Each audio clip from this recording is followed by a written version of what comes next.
Welcome back to Mustache Moto. It's Ben. It's summer, which means it is hot as fuck outside. Does that mean you can't ride?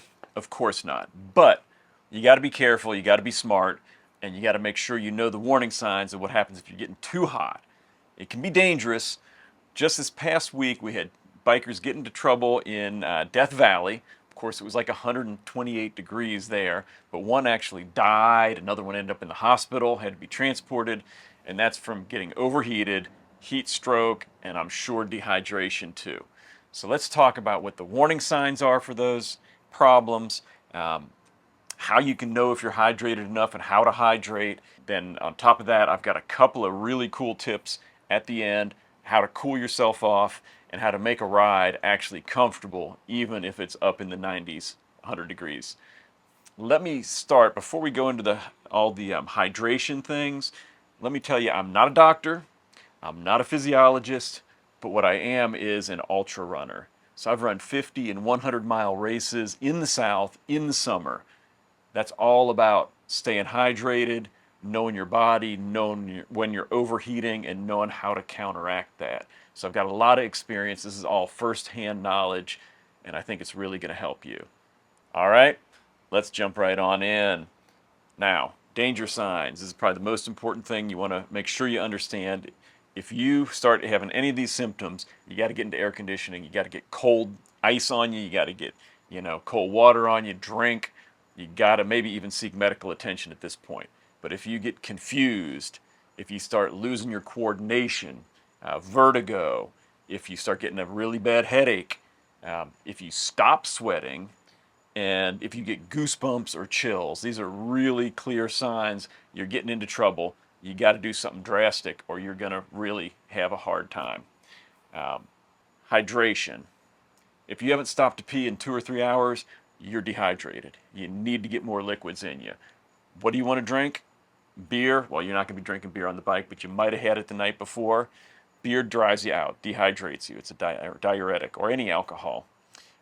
Caffeine, coffee, soda, sports drinks, those aren't good either. Those are diuretics. They're going to flush water out of you. You don't want to do that. Of course, we all need a little caffeine now and again when we're riding. That's fine. Do your normal, but don't rely on that to hydrate. You want to be drinking water, and you want to be drinking some kind of sports drink that has salts in it, salt, potassium, sugars. I've got a recipe down below. I use this for my race nutrition when I'm doing ultras, and especially in the summer. And it's got potassium, it's got sodium, it's got sugars. And the really cool thing about this, not only are you getting those electrolytes, but it's got the right balance that it actually absorbs faster than water. So your body can pull it in and process it even better than straight water. It'll really help you out, especially if you kind of get in a deficit. It'll help bring you back pretty quick. So the recipe is down below. The other cool thing about it is it's totally customizable. So you make it the way you want, the flavors you want, and how sweet you want it, how salty you want it, and it does a great, great job. So I said, if you haven't stopped to pee in 2 or 3 hours, you're getting into trouble. Stop, force yourself to go, because the color of your pee is the best indicator of how hydrated you are. So I got some examples for you. So first off, it's not pee. If your pee looks like water, you've been drinking way too much. So what's happening here is you've got so much liquid in you, you're flushing everything out of your body, including the salts that you need. Too much water, you can get hyponatremia, which means it's like when all the salts get flushed out of you, cause serious, serious health problems. If your pee is this color, stop drinking for a while. Let your body absorb and regulate. Eat some salty foods. That's too much. All right, so what are we looking for? How about the color of a light beer, a lager? That's great. That's exactly where you want to be. You got some color, but not a lot. It's nice and light. You're well hydrated. You're doing perfect. Keep up with it. All right, what if your pee looks more like an IPA? IPAs are delicious, but that's getting too dark. Not a problem. You're doing okay, but you need to drink more. Up your intake. Water, the sports drink. Maybe drink a whole bottle, and then make sure you keep sipping on it and bringing it in, because next time you pee, you want it to be down more like that. All right, next. What if it starts coming out like an amber? That's too dark. You're starting to get into some trouble here. You probably need to stop and get off the bike for a bit, maybe get into some air conditioning and really pump in some liquids. 2 or 3 bottles of water and sports drink. Drink it, let it settle, let it absorb. You're dehydrated. It's going to take you a while to come back from that. And lastly,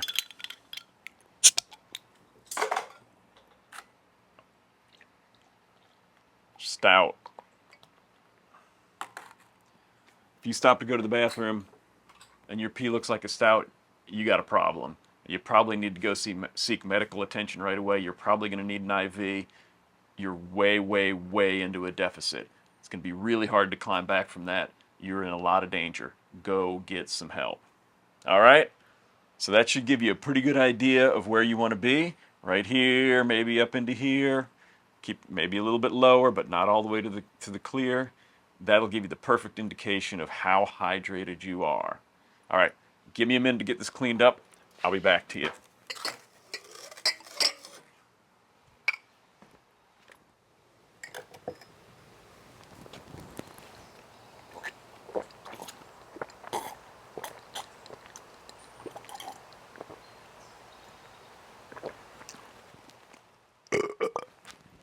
Ah, yeah.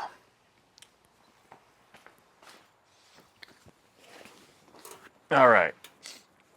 As promised, let's talk about some strategies to stay cool and enjoy your ride a little bit more. So the first is, obviously, you want a lot of airflow on you. If you can lower the windshield on your bike, lower it. Ventilated jackets, mesh pants. I like to stand up on my pegs every chance I get. It gets a lot more airflow over you, really cool you down. If you've got a modular helmet, lift up the chin bar. Any helmet, you can lift up the visor as long as you've got some glasses or some kind of protection over your eyes. All these are going to kind of help get that cool air, well, or warm air, but have the air movement over you that are going to help you cool off and help that sweat evaporate. Of course, the more humid it is, the less good that does. But if it's dry, that should really make a big difference. If you're in a dry environment, out in the desert, something like that, your shirt, take off your shirt, t-shirt, soak it in water, put it back on. If you soak it, then wring it out. You want it nice and damp. The air moving across it's going to cool you quite a bit. I also use just a drink bottle on my bike, so I'm drinking while I'm riding. But then you also squirt it down the back of your neck, down the front. It's going to get you wet. That's going to cool you off as it evaporates. You could also dunk your jacket. Get that totally soaking wet. Put it back on. That air coming through there is going to cool you off even more. Other ideas. It gets real hot, keep a bandana on your bike. So I'm going to do that. And get some ice. You can stop at a convenience store and just get a cup full of ice. They'll usually give it to you. It costs $1 or $2. Just put that in there. Fold it over. Roll it up. And tie that around your neck. So this is huge. I mean, don't choke yourself, so you make sure you get one that's large enough. I did this on a 95-degree day outside in stop-and-go traffic, and I was actually perfectly comfortable. Wasn't hot at all. Really does a huge, huge job of keeping you cool. At some points, I was almost too cold, and I was fidgeting with it. If you're in a drier climate, you get the bonus that moisture, the water is going to drip into your shirt and evaporate and cool you off even more. In a wet environment, a real humid environment like Atlanta, your shirt's going to be wet. But, it's a small price to pay. It really makes a huge difference. You probably get a good hour of cooling out of this, depending on the temperature. So really, really smart thing to do, and it makes a big difference. All right, then now, hydration bladder, okay? I use this not only to drink out of sometimes, but fill it with ice, as much ice as you can get in there, and then put water in. And then what you can do is, you've got a little O-ring on here to kind of keep it in place. But let's see.